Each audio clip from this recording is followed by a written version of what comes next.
Now we're going to move to creating races. To create races, you have multiple choices. You can do individual races, which is most of my races. You can do team races, relay races, mixed erg races, or biathlon. All right, the team race is a pretty cool thing to check out, but first I'd like to start with individual races. Click on individual races, and as a default, the number of lanes that you have or the number of rowing machines you have hooked up to your computer is the number of lanes that will pop up. Now you can put individual athlete's name in there.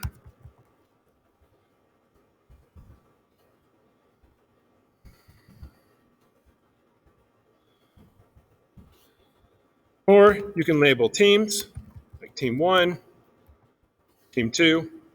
All right. I usually go with the students' names for each class.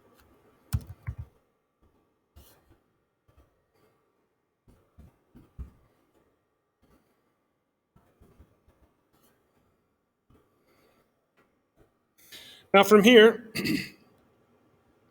you want to name your race. I always name my race with the period that is racing.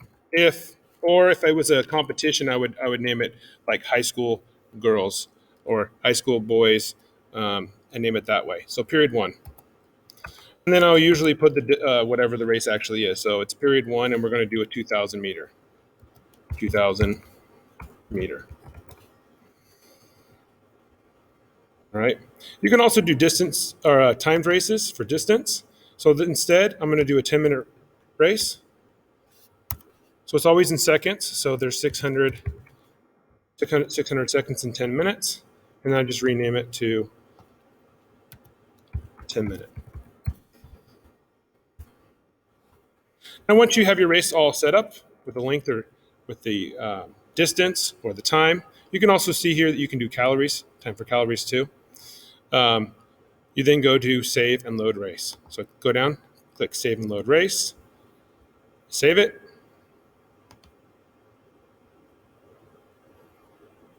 And it takes a minute, and then as soon as it's loaded, the green button will pop up where it says prepare to race. Click on prepare to race. It takes about 30 seconds, and then you see the start race button pop up. Now, you can go ahead and hit start race, but a lot of times you'll have someone pull on a handle too early. And if they do, you will see waiting for flywheel to stop spinning, and the race won't start, and will allow you to start until the flywheels all go to still. Now I go to start race. Now, before I usually do start race, though, I will usually open up the race.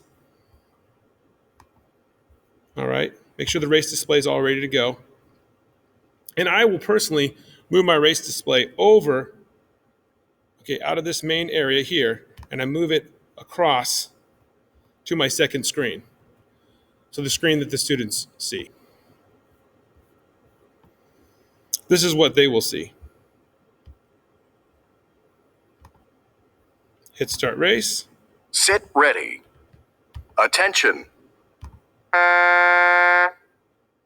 And this is what it looks like. Now, no one's actually racing yet, but if they were, then the boats would start moving, and the students could actually see who was in the lead. And that's how you start a race.